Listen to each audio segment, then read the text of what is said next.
We'll go directly to Lindsay Strand. Lindsay? Well, Cindy, the actual nomination speeches began finally about 2 hours ago. There are 6 names that have been placed in nomination. Each candidate has about a half hour to make a last pitch to the delegates. They're using both their speeches and also very elaborate demonstrations. Right now, Paul Overgaard is delivering a speech to the delegates, and just before that, he had his people enter into the convention hall to the theme song of Chariots of Fire after having all the lights dimmed here in the hall. We're finally seeing this convention come alive. This was a demonstration. Earlier in the day, we had a demonstration for Lieutenant Governor Lou Wongberg. That took place just a short while ago. It's still a wide-open convention with 3 candidates believed to be the leaders. They are Lou Wongberg, Paul Overgaard, and Glenn Sherwood. Each camp has elaborate delegate counting systems that have been set up, and this afternoon we got a chance to peek inside of one of them. This is Paul Overgaard's. He calls it his war room because it's from here that the strategy for the Overgaard campaign is being dictated. His people are using computers to record the results of each ballot to pinpoint exactly where they need to be looking on the convention floor to be picking up support.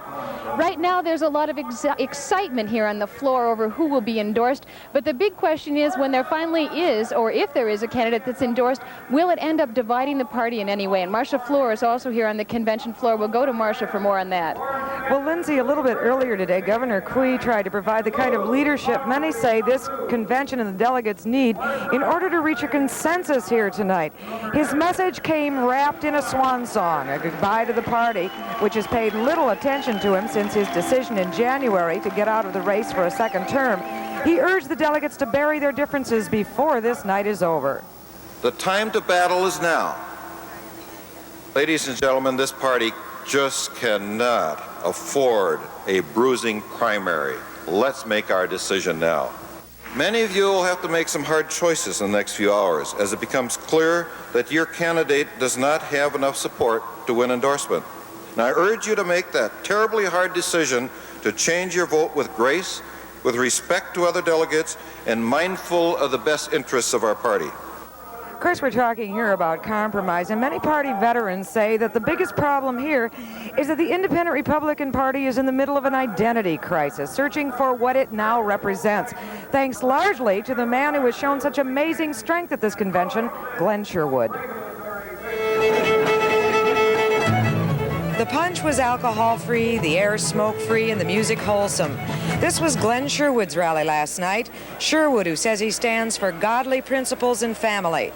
It was also the biggest candidate rally of the night, and a demonstration of religious fundamentalist strength in politics, which is triggering a debate over just what the IR party is these days. I think they have departed from what the Republican Party has historically stood for and are not representative of the Republican Party in the state or the voters. Yes, I definitely believe we belong here. And I don't think that it's any departure from the principles that the Republican Party has stood for a long time. But my criticism is he hasn't established that with the people to this point. And he's going to have to undertake that job if he's the candidate.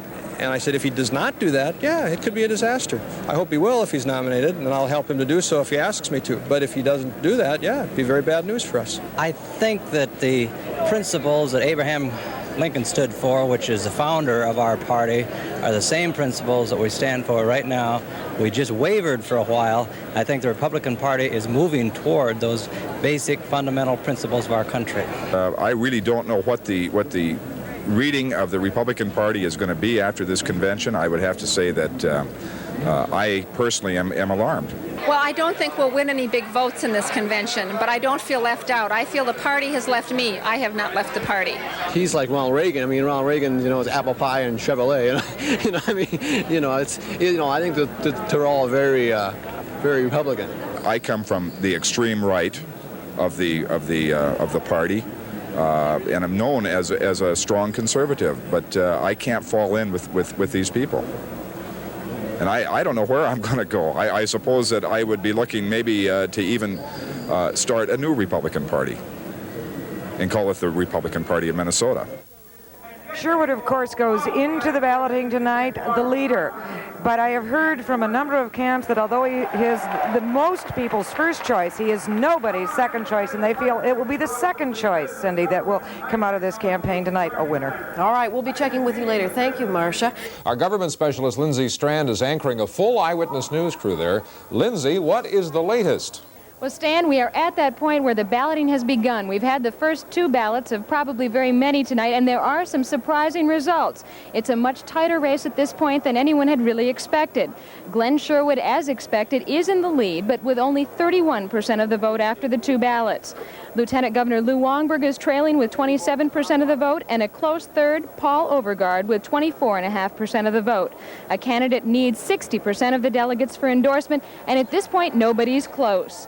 The balloting began about 3 hours ago. It will take a 60% vote of the delegates for one of the 6 candidates in the race to win. The candidates are working the floor now, looking for delegates to swing their way. Everything seems to count, even the demonstrations that were certainly elaborate.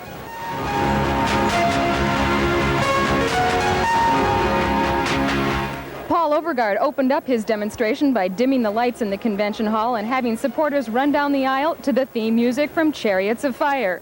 The others were also heavy on music and signs. The most popular song tonight, the theme from Rocky. The Sherwood camp concentrated on signs, thousands of green tree-shaped posters to symbolize, you guessed it, Sherwood's forest. And Representative Sherwood is with me here right now, and let me ask you, you had always said all along you expected 40% on the first ballot. You didn't come close to that. You were more close to 30%. Are you at a point now where you don't feel you can win? Oh, no, not yet. No, we thought we would be a little closer to 40, but if you check your schedule, we'll say that it was about 40, and that gives us some range, 35 to 45. But we didn't come in as high as we wanted to. But on the second ballot, we gained a few more votes, and we'll see what happens after the third here. It'll still be a while before we know really which direction it's going to go. You've said throughout the day there's been some concern of people who are afraid of you because of your religious beliefs, your strong moral stance on certain issues. Do you feel that that really was translated into delegates voting for other candidates tonight? Well, it's hard to say. You know, you'd have to talk to those people who have voted elsewhere. But I suspect it makes a few people nervous. You know, so. Okay, good enough, Representative Sherwood. Thank you very much. We'll go now to Marcia Fleur, who is live at another part of the convention floor. Marcia?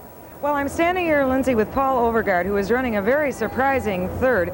You surprised a lot of people, but you didn't surprise yourself. You said you were right on for what you expected. We were 7 votes off, and my counter has already apologized to me for that. Now, let's let the audience in on what's going on. You are only trailing Lieutenant Governor Wongberg by 50 votes, and a lot of people say you are the second choice of a great many people in this convention. Is that what it's going to take? That's what I'm sure that's what it's going to take. That's how it started out. Our commitments have been holding up surprisingly like we had them figured as we've been polling delegates, yes. We've heard a lot about the economy. You are definitely that single-issue candidate. You're going to talk about the economy, right? I've talked with other people who've been accused of being single-issue candidates, Marcia, and we've decided we're going to call it dominant issue. But my dominant issue is the economy. Thank you very much, Paul Overgaard. Let's repeat right now. In the lead, Glenn Sherwood. Following him quite closely, the Lieutenant Governor Lou Wongberg. And then in third place, businessman Paul Overgaard.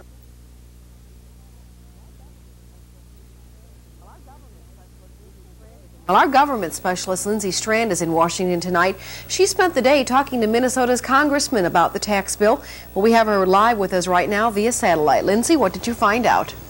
Well, Cindy, while the president may be lacking support from his traditional allies, the conservatives, it appears the $98 billion tax proposal has a very good chance of passing here.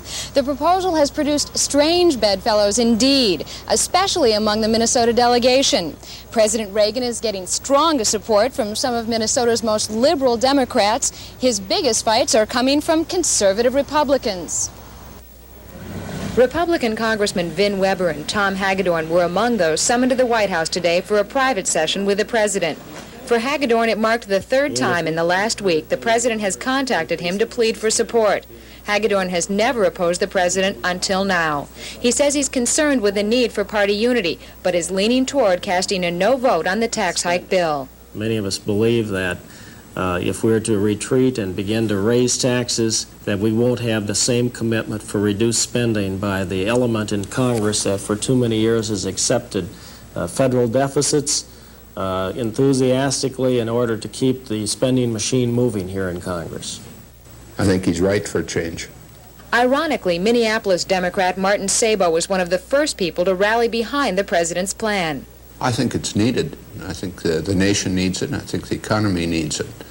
I think it's a recognition that the president's program went too far a year ago, and it hasn't worked, and that this is a partial correction. Congressmen say they are surprised at the relatively light lobbying from the voters back home. In Sabo's Washington office, the letters and calls are running about 20-1 in favor of the tax bill. The congressmen say they're listening to what the voters are telling them. But for some, like St. Paul Democrat Bruce Vento, the only member of the Minnesota delegation who hasn't made up his mind, the biggest pressure is coming from his colleagues.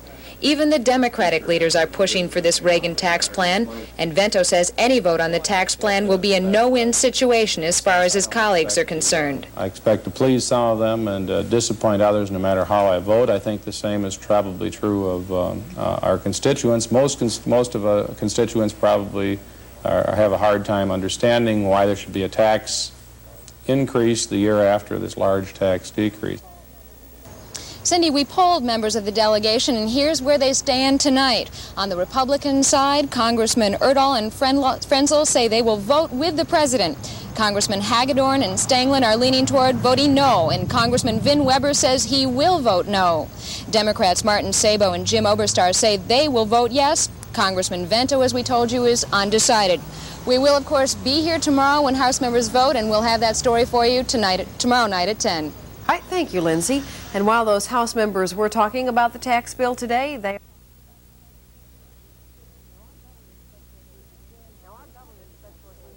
Now, our government specialist, Lindsay Strand, has been covering the tax story all day and night in Washington. We have her live right now via satellite from the nation's capital. Lindsay? Well, Cindy, both Senators Rudy Boschwitz and Dave Durenberger voted for the tax plan. Senator Boschwitz is with me here right now. He's just come from the Senate floor. And let me ask you, Senator, first right off, why did you vote for the nation's largest tax bill? Ever. Ever. That's what they say it is. I'm not sure that it was that at all.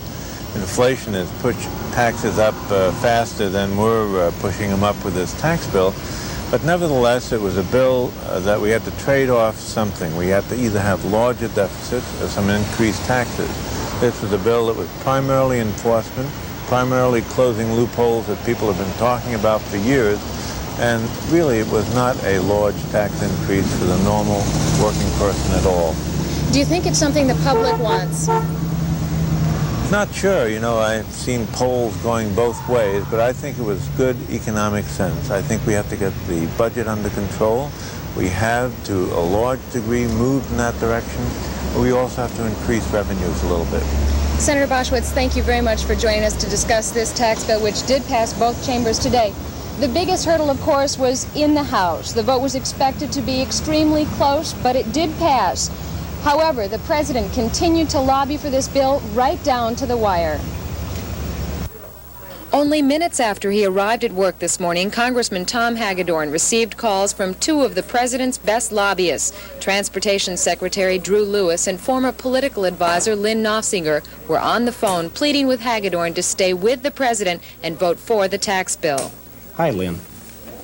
Well, pretty good today. Arm's a little sore, but otherwise.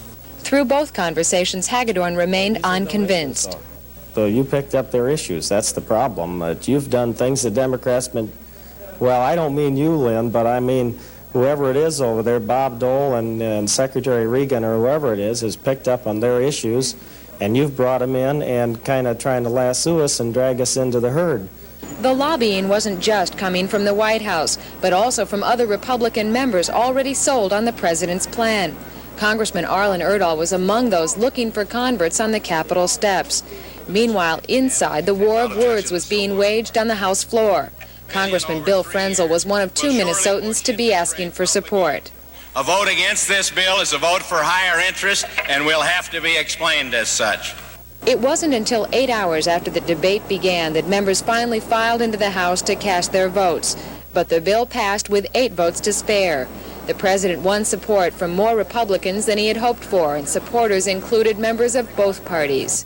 He really represents paying for the riverboat gamble that was taken last year in terms of the radical economic policy. And this is the first down payment in terms of the mistakes that were made. I think it was the wise economic vote to make. I guess in November I'll find out if it was a wise political vote or not. Conservative Republicans Tom Hagedorn and Vin Weber had voted against the tax hike bill and against the president.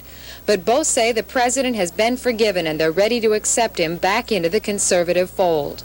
Tomorrow, will you be as strong a supporter of Ronald Reagan as you were before he proposed this tax bill? Well, very definitely. I'm anxious to work with the president. I'm anxious to try and get back on the team as quickly as I can. Here's a look at how the Minnesota delegation did vote on this. Supporting the tax bill in the House, Congressman Arlen Erdahl, Bill Frenzel, James Oberstar, Martin Sabo, and Bruce Vento. Voting against the bill in the House, Arlen Stanglin, Tom Hagedorn, and Vin Weber. While the president may have the conservatives back in the fold, it'll be some time before he's actually determining what the public thinks about this, a bill that is certainly to become a major campaign issue. Cindy? Well, Lindsay, as you're well aware, the president has been arguing that this new 3-year tax bill will help lower interest rates. Firm commitments. The wisdom has been you have to win in the early ballots. What do you do now to hold your support and gain new support here in the interim? When that is heard, you're going to hear some things happen. That's a very powerful number. Momentum, that sort of thing? Absolutely.